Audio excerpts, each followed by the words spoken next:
a month. You're going to find that everyone that has done anything of any consequence is totally illogical relative to the masses. Do you know that our logic shapes our perception, yet dictates how we see things?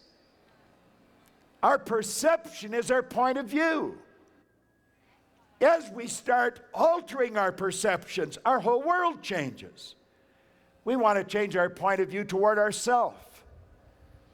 That's what really changed my life.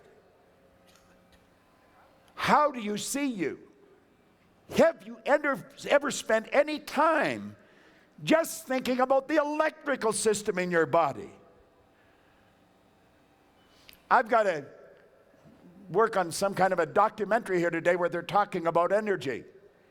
Yet, you know, I was thinking about it. If you have a house and you have an energy system in the house, there's an electrical system. You have different outlets.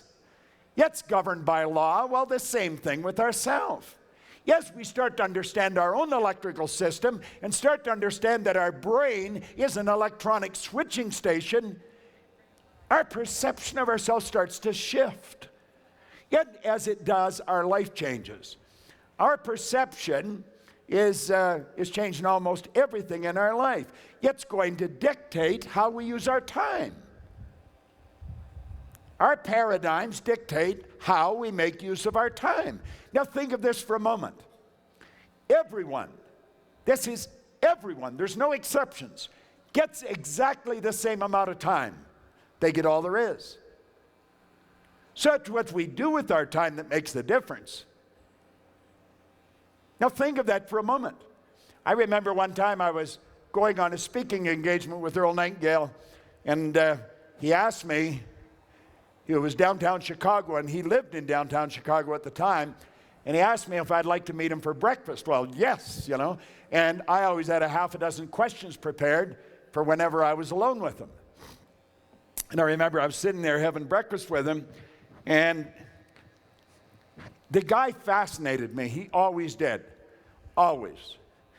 And I remember the first time I went in to see him, I noticed on his credenza, he had his desk and the credenza was beside his desk, there was a picture of himself and his wife being introduced to the Queen.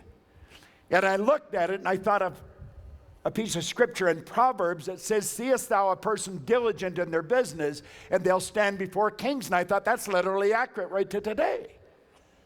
He had the largest syndicated radio broadcast in the history of the broadcasting industry. He had multiple companies, and I never saw him hurry. He fascinated me. Yet, so I asked him at breakfast this morning, I said, "Earl, how did you learn to master time management?" You know, I can still hear his fork hit the plate, and he looked up at me. He said, "What are you talking about?" He said, "Nobody masters time management." He said, "Time can't be managed." He said, "We merely manage activities." And he said, "I just write down on a piece of paper what I want to do tomorrow, and I do it. And I don't let people or conditions or circumstance distract me." And that was a great lesson. We manage activities. And you're going to find that all the top producers, they don't try to manage time. They manage activities. But you see, our paradigm dictates how we use our time. Our paradigm is going to dictate our happiness. You'll ask the person, you know, what's their goal? And they want to be happy. Well, that's not a goal. It may be the symptom of having goals. Then our paradigm affects our relationships. See, our paradigm controls the vibration we're in. That dictates who we associate with. Yet we're attracted towards people who are much like ourselves. If you don't like your friends, you should be doing a little inventory of yourself, because we're attracted to people that are like us. And last but not least, our paradigm dictates how much money we will earn. Now, I'm of the opinion we should always be wanting to earn more money. If we've got more money than we need, we're not doing what we should be doing. Money is just used for two things. It's used to make you comfortable, and if you're comfortable, you can be more creative. T.Harv was talking about competition. I don't compete with anybody. If you're competing, you're not creating. If you're creating, you're not competing. You're dealing with an infinite source. Why would you compete with anybody? It's an indication of ignorance. Now think. What we want to do is ask ourselves, how do I want to live? Then realize money will enable you to do that. So one is to make you comfortable. Now the other use of money is to extend the service that you render far beyond your own presence. Now, I made up my mind years ago, I wanted a company that operated all over the world. And now we have a group of companies that operates all over the world. We have a publishing company, Life Success Publishing. We help people put books out all over the world. We have a consulting company where we teach people to teach our information. Life Success Consultants are all over the world. We just completed a class from 12 different countries with 140 people. None of this happened by accident. It happened because we decided. We started a coaching company, the same thing. Now, to do these things, it costs a lot of money. I wouldn't even want to take a stab at what T.Harv went on the hook for to do this. But it costs a lot of money. Well, you say, then you earn a lot of money. But that's the deal. Yet you try and spend money on something that's going to earn you money so you can go out and do something in a bigger way. That's all it's for. Money is a magnifier. It'll make you more of what you already are. If you're not a nice person, you're going to become unbearable. If you are a nice person, you're going to become a nicer person. So what we're really talking here about is paradigms. Now, Joe Barker wrote a book on paradigms, and he said to ignore the power of paradigms to influence your judgment is to put yourself at risk when exploring the future. So you see, this is a subject that you want to take super serious. Now, I am not sure what ideas the other speakers gave you. I'm sure they were valuable, but there's none that's more valuable than this. Find out what your paradigm is doing to you, how they're formed, how they can be changed. Then go about changing it. Make a decision right here, right now, that you're going to do that. Now, you might ask, what is paradigms? What are paradigms? Well, I have studied a lot of books, but there's the simplest definition. It's a multitude of habits. Culture is paradigm. I've gone into many countries, many cultures, and I have found when you get past the culture, people are essentially the same. They wear different clothes, they eat different foods, their skin's different color, they speak different language. But when you get past all that, we're all spiritual beings living in physical bodies, and we're corresponding with the material world.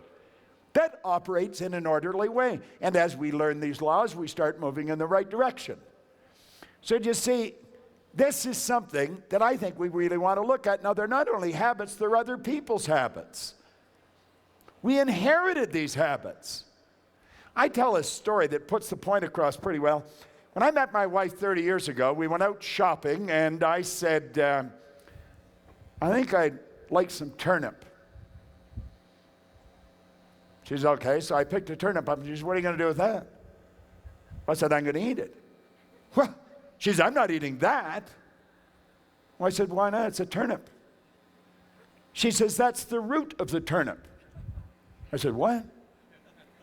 I'd never thought of it as a root. It was a turnip. But I got thinking it probably does grow underground. I just always got them at the store. Well, I said, what do you eat? She said, we give that to the pigs. I said, what do you eat? She says, we eat the green of the turnip. Well, I says, isn't that the damnedest thing? We give that to the pigs. Now, you see, I was born and raised in northern Ontario. She was born and raised in southern United States, in Birmingham, in Alabama, and Pensacola. So, totally different cultures. We just don't eat turnip. You see? Now, I put it back in the bin, and I went wandering through the store, and I thought, I wonder who decided we'd eat the root of the turnip. Now, my grandmother pretty well raised me. My mother was always working. We didn't know where my dad was. And I thought, I don't think Grandma decided that. Must have been her parents. Then I started to wonder, how far back in our family tree would I have to go to find out who decided we'd eat the root of the turnip? Then I thought, how far back in her tree would I have to go to find out who decided they'd eat the greens? Then I started to get confused. Then I thought, who the hell cares? Yet it didn't really matter, but the principle mattered. Then I started to wonder, how many other things are we doing that someone years ago thought of, yet we just do it? No one in our family ever went to school. 15, 16, the question was, are you going to go? I said, hell no, I'm out of here. I started to study this before my kids were born. I just changed one question. I didn't ask if they were going to go. I asked them where they were going to go. It changed the whole family. You see, we've got to think about these paradigms. Now, one of the most limiting concepts that we've ever worked into our paradigm is this. We've been conditioned to live from the outside in. And it starts very early. As a little kid, then you go to school and you get the report card. The report card tells you what kind of a student you are. It tells the teacher, tells the parent, tells everybody. Do you know what the report card does? The report card tells you where the student's mind was for a few minutes, maybe a few weeks ago. It has nothing to do with the student. But we didn't know that. And that report card turned into a sales sheet, yet turned into a balance sheet. And we were always looking outside to see how well we're doing. Yet we're always letting our results control our thinking. If we're going to get what we want, we've got to live from the inside out, not from the outside in. Do you know, Huxley put it very well. He said, there's only one corner of the universe you can be certain of improving, and that's your own self. The deal's strictly between you and yourself. There's nobody else that's involved. Now, the question is, can I change my paradigm? You see, that was the question that was fluttering around my mind when I sat down with Ray Stanford many years ago. I wanted to know if I could really change my life. Now, I didn't understand paradigms. As a matter of fact, I don't even know if he did. But that was the question. Because you see, a paradigm literally controls our life.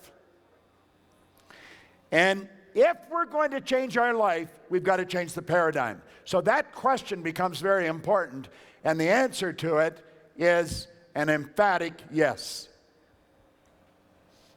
Now, I have gone into federal penitentiaries. Not for a while, but I went in one Saturday a month for 5 years. And it was when I got that message across to some of those people that their whole life changed. One person had been sentenced to 27 years. He was considered a mad dog by the warden. He had been in solitary confinement for 7 years when I met him. And I told him he was focused on why this wouldn't work. And I started to work with him. And you know, his whole life changed. He got out on a special parole. I had the parole board tear up his parole, give him a passport. He came to England with me when I opened an office there. His whole life changed. That's just one example. But when he was convinced that I was convinced I could help him change, that's when his life started to change direction. And right up until he passed away a few years ago, he was a totally different person. Now, I could go on and tell you all kinds of stories. I went into the Prudential of America 30 years ago. They had never had one person write $5 million a year in business. I met about 250 of them in the first meeting. I said, any of you could do that this year. This guy come up to me and he said, Proctor, have you ever sold insurance? And I said, no, I never have. He said, I didn't think so. And I said, why are you saying that? He said, you don't know what you're talking about. Well, I said, hold on a minute. I do know what I'm talking about. I just said I've never sold insurance. No, I said, if you were listening to me, I wasn't talking about insurance. I was talking about you. I said, you already know how to write $5 million. Your problem is you don't know why you're not doing it. He looked at me and he said, you know there's 20,000 agents in this company? I said, yeah, I'd heard that. He said, well, have you heard this? We have never had one write $5 million, yet the company is going to be 100 years old next year. Well, I said, then you could be the first. He said, you said we could do it this year. The year's over half gone. It was in August. Well, I said, then it isn't going to take you as long to do it. Now, this is all recorded in the Prudential's books. They published it in magazines. Second week in December, he had $5,200,000 worth of business in the books, closed the year with a little better than $6 million. Now, some years ago, that was a lot of business. But there was a whole string of people following them. Yet their sales went up by hundreds of millions of dollars in that company. And all we were doing, yes, just showing them how to shift the paradigm. Not a lot, just a little. Remember what we said, paradigms are habits, a multitude of habits. I was showing them that, and then I said, now don't try and change it all at once, work on one or two. When a person thinks they cannot change, they're stuck. That person has no hope. When a person has no hope, they're just existing. Now that's the way I was living when I met Ray Stanford. That's the way Joe was living in Kingston Penitentiary. That's the way those agents were in the Prudential. I have watched kids in school go from a C and D average to an A and B average almost overnight. See, we got it inside, yet it's the paradigm that's stopping it from coming out. We've got to change that. Now, when you know that you can change it, you have hope. And listen, when you have hope, that means you have options.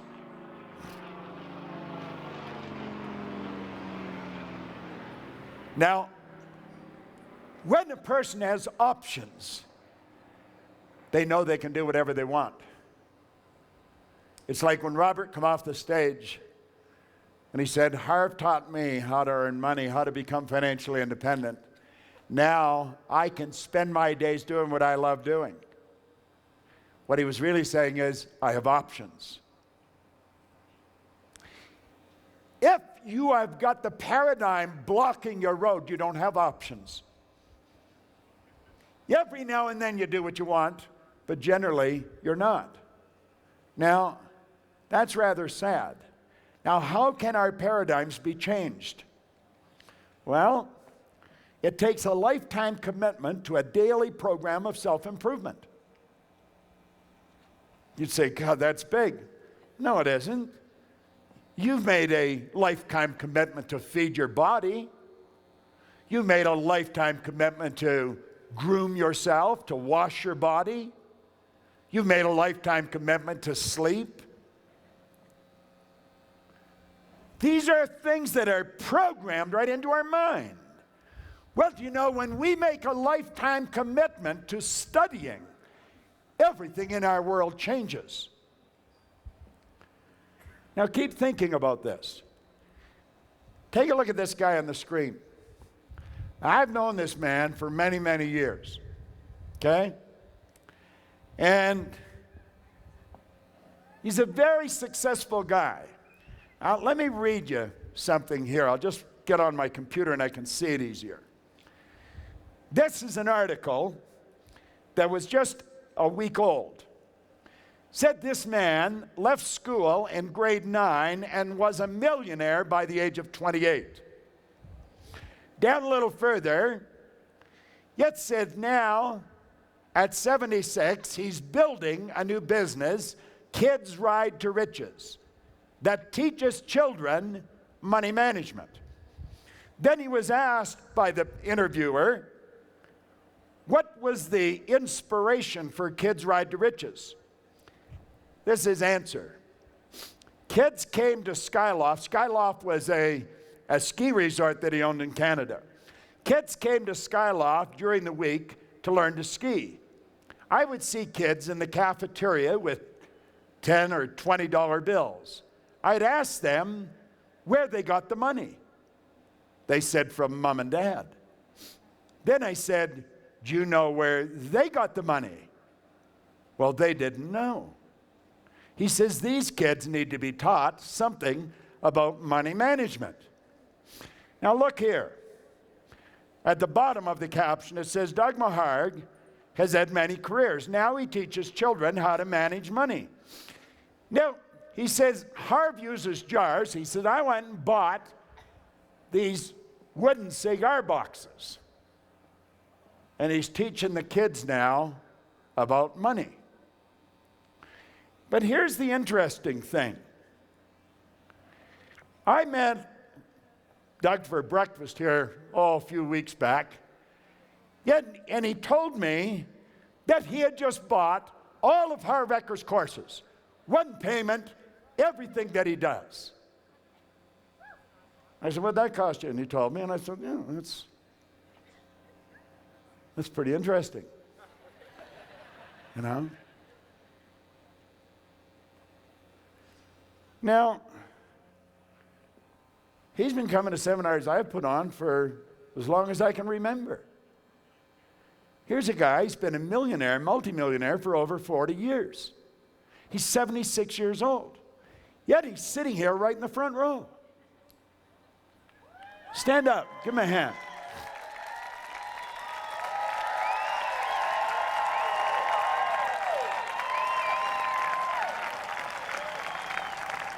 You want to talk to him about his program, Kids Ride to Riches. But here's the point. If we go back, I'm saying it takes a lifetime commitment to personal growth. I made that commitment years ago. I never stopped studying. Now, I don't have to work. Well, that's not true. I do have to work. Because that's how you get your satisfaction. That's not how you earn money. Working's the worst way to earn money. Doug doesn't need the money. But why is he doing it? Because he wants to grow. Yet, as we set these targets and go after something in a bigger way, our whole life changes. Now, this article came out on Saturday, June the 30th. It's just a week ago. And I had breakfast with him the other morning, yet he was explaining all this to me.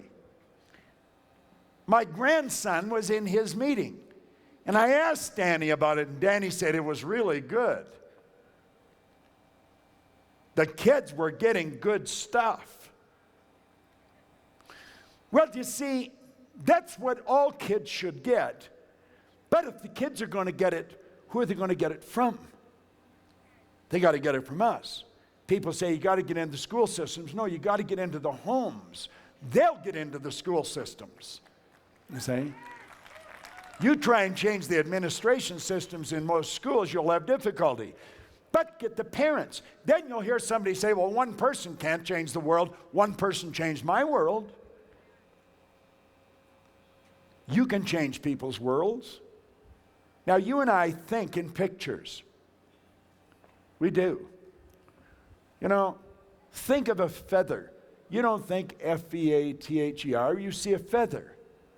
Think of a hot air balloon. You don't think H-O-T. You see a hot air balloon. Now, here's the question. What does your mind look like? Now, I want you to think of this for a moment.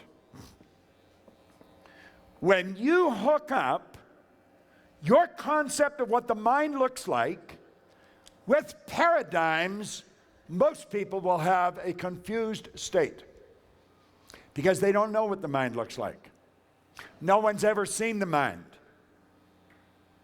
There was a doctor in San Antonio, Texas, way back in 1934, and he was very involved in the healing arts.